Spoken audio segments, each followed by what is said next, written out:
ایک سوال میں آپ سے عرض کروں گا، وہ یہ کہ اس وقت آرٹیفیشل انٹیلیجنس یہ ایک بہت بڑا ٹاپک ہے. ویسے تو سافٹ ویئر انجینئرنگ سے ریلیٹڈ ہے، لیکن ہم سب اس کے ساتھ وابستہ ہیں، چاہے وہ ہاسپٹلز ہوں، چاہے وہ سکولز ہوں، چاہے وہ کوئی بھی جگہ ہو، وہاں پر مشین کو یوں سمجھیے کہ اختیار دیا جا رہا ہے. آرٹیفیشل انٹیلیجنس کا مطلب یہ ہے کہ مشین وہ خود فیصلہ کرے، اپنی غلطی سے سیکھے، اور الگوریتھمز یعنی جو سٹیپس مشین لیتی ہے وہ خود اس میں آگے بڑھے. اب اس وقت جو بہت مشہور سرچ انجن ہے گوگل، یہ ہر سال میں ہزاروں الگوریتھمز تبدیل کرتا ہے. اب ہم دیکھتے ہیں کہ دنیا کی کوئی بھی سرچ کرنی ہو تو کتنی ڈھیروں ریزلٹس اس کے آ جاتے ہیں، اور ایسے ہی لگتا ہے کہ وہ کوئی ایسی چیز ہے خود سے سوچ کے کام کر رہی ہے. اور اسی طرح حضور آج کل اس کی ایگزامپلز بہت زیادہ ہیں.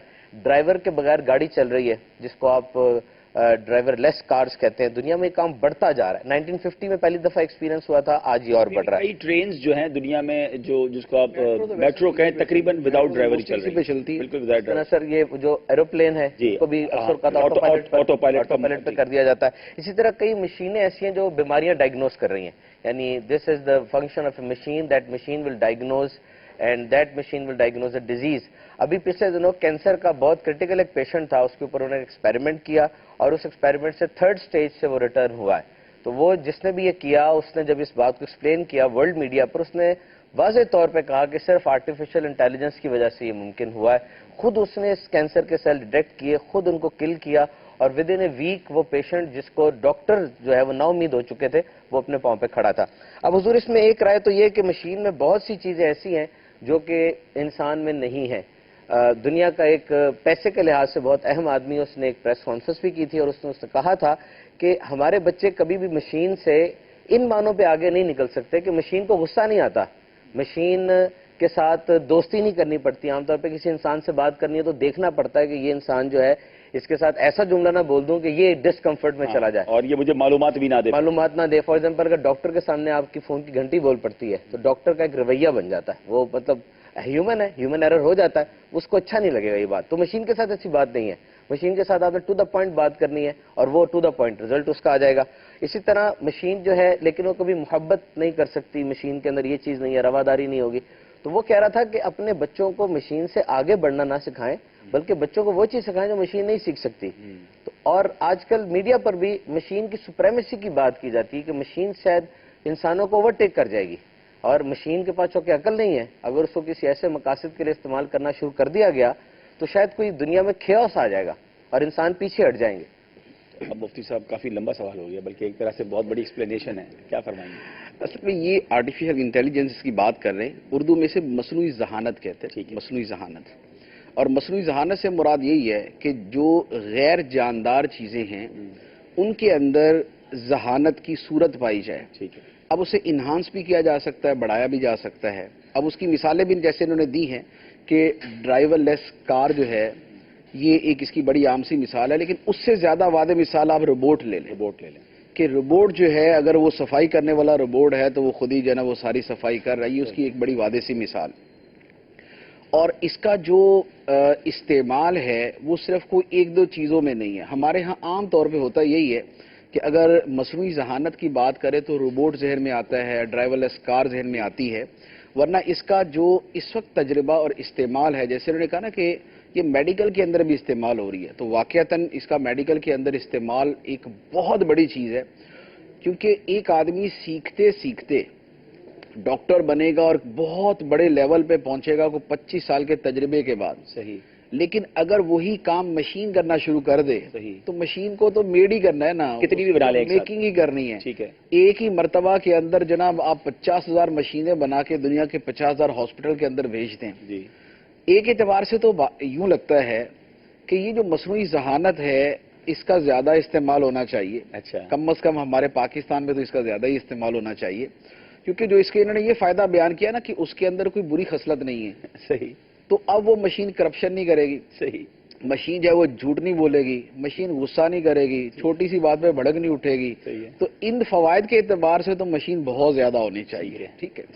اچھا، لیکن ایک دوسرا پہلو یہ ہے کہ چونکہ مشین میں اچھے اخلاق بھی نہیں ہے. صحیح ہے. اصل یہ ہے کہ مشین میں فیلنگز نہیں، جذبات نہیں ہے اس کے اندر. اب وہ نیگیٹو ہیں یا پازیٹو ہیں، مشین میں جذبات نہیں. صحیح ہے. اب کسی جگہ تو ہمیں جذبات چاہیے ہوتے ہیں. ٹھیک ہے.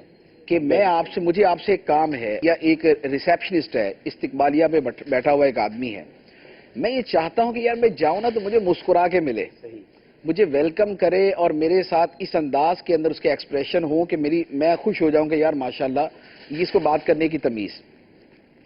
اب اس اعتبار سے دیکھوں تو مشین ان سارے فوائد سے خالی ہے۔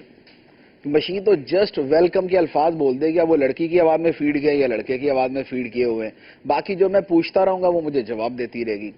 تو اس اعتبار سے تو یوں ہے کہ یہ ایک فیلنگ لیس ایکسپیریمنٹ ہوگا، لیکن وہاں کے جہاں پر اخلاق سے پہلے بد اخلاقی ہے، اچھائی سے پہلے برائی ہے، وہاں کے اعتبار سے یہ ایکسپیرینس اچھا ہے۔ یعنی دل کرتا ہے کہ ہمارے سارے پھل بیچنے والے، سبزی بیچنے والے، یہ سارے کے سارے مشینی چیزیں ہی ہوں، تاکہ جو ہے نا وہ ہم اچھے، اس کو بھی پتا ہے کہ کہاں تک بھاؤ نیچے لے کے آنا ہے اور ہمیں بھی پتا ہے، تو ہم اس سے اسی طرح بات کریں، اس کے بعد فارغ ہو جائیں۔ ڈاکٹر واقعی جو ہے نا وہ مشین والے زیادہ ہونے چاہیے، کیونکہ یہ اگر موبائل کی گھنٹی کے اوپر جو ہے وہ اگر وہ ناراض ہو جاتے ہیں تو موبائل کی گھنٹی تو بجتی ہے، خدا کے گھر میں بجتی ہے تو ڈاکٹر کے گھر میں کیوں نہیں بجے گی، اس کے بھی کلینک کے اندر بجے گی۔ تو یوں جو ہے وہ کئی جگہ پر اس کے فوائد، کئی جگہ نقصانات، لیکن یہ تو بات کی کہ مشین انسانوں کی جگہ لے لے گی تو یہ پھر لاس۔ دیکھیں یہ تو ایک پہلو کے اعتبار سے، جذبات کے اعتبار سے، باقی ہے اس کے دیگر فوائد اور نقصانات کے اعتبار سے۔ دیکھیں یہ کوئی معمولی سی چیز نہیں ہے، اسے یوں کہہ لیں کہ سائنس کے میدان میں اس وقت یہ اتنی بڑی چیز ہے کہ کچھ عرصے بعد جب یہ مصنوعی ذہانت اپنی پیک پہ پہنچے گی نا تو دنیا کی ساری ایجادات پیچھے رہ جائیں گی، آگے بڑھ جائے گی، کیونکہ جس طرح اس کو مفید قرار دیا جا رہا ہے دنیا میں اتنی سائنسی کوئی چیز مفید نہیں ہے، اور جتنا اس کو نقصان دہ قرار دیا جا رہا اتنی نقصان دہ بھی کوئی نہیں ہے۔ اسی لیے جو انہوں نے حوالہ دیا نا اس کا، وہ مائکروسافٹ کے بانی کا، تو اس نے بھی یہی کہا کہ یہ انسان کے لیے مہلک ہے۔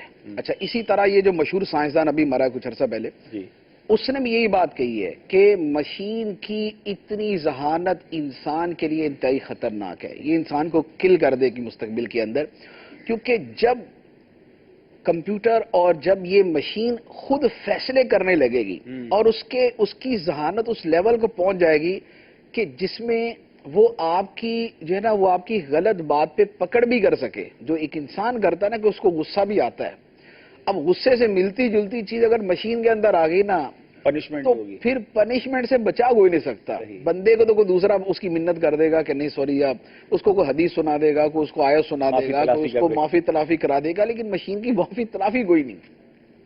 آپ اگر کسی مشین میں ہاتھ دے دیں تو آپ مشین کی بڑے منتیں کرتے رہے کہ جناب آپ چھوڑ دو میرا ہاتھ، تو مشین نہیں چھوڑے گی، کیونکہ اس کو پکڑنا تو آتا ہے، چھوڑنا نہیں آتا۔ تو مصنوعی ذہانت کے جو خطرات ہیں وہ بھی بے پناہ ہیں، لیکن بات یہ ہے آج تک دیکھا یہی گیا اور انشاءاللہ یہی ہوگا کہ جہاں تک مشین پہنچتی ہے انسانی ذہانت اس کا حل نکال ہی لیتی، جو بھی پرابلم آتی ہے انسانی ذہانت سے اس کا حل نکل ہی آتا ہے۔ تو ابھی اس وقت جو اس کے خطرات اور جو اس کی تباہی ہے وہ تو ایک اس کی امیج نظر کے سامنے آتی ہے، اور اس کی وجہ سے سائنسدان اور بڑے بڑے دنیا کے جو بڑے لوگ ہیں وہ اس سے ڈر بھی رہے ہیں، لیکن امید یہی ہے کہ اس کا کوئی نہ کوئی حل بھی نکل آئے گا اور وہ اس کو قابو بھی کر لیں گے، کہ بہرحال انسان کے بارے میں اللہ تبارک و تعالیٰ نے یہی فرمایا ہے کہ اسے اشرف المخلوقات بنایا، وَلَقَدْ كَرَّمْنَا بَنِي آدم، ہم نے انسان کو بڑا مکرم، بڑی عزت والا بنایا۔ پھر فرمایا لَقَدْ خَلَقْنَا الْإِنسَانَ فِي أَحْسَنِ تَقْوِيمٍ، ہم نے انسان کو بہترین صورت کے اندر اور بہترین تقویم میں پیدا کیا۔ تقویم صرف صورت کو نہیں کہتے، تقویم اس کے پورے وجود کو کہا جاتا ہے کہ جس کے ذریعے اس کو قائم کیا گیا ہے، یعنی مشین آگے نہیں بڑھ سکتی۔ انسان کا وجود اس کے ذہن سے ہے، اس کی روح سے ہے، اس کے جسم سے ہے، اس کے دل سے ہے، تو یہ جو ایک پورا مجموعہ ہے یہ احسن تقویم ہے، یہ بہترین ہے، لہٰذا مشین کو ذہانت بھی یہی دے گا، اس کی ذہانت کو ریڈیوس بھی یہی کرے گا، اس کی ذہانت کا مقابلہ بھی یہی کرے گا، تو یہ سارا سلسلہ جو ہے وہ چلتا رہے۔ ماشاءاللہ قرآن کی آیت سے ہمیں یہ سیٹسفیکشن ملی ہے کہ انسان نہیں آگے رہنا ہے، مشین بھی تو انسان نہیں بنانی۔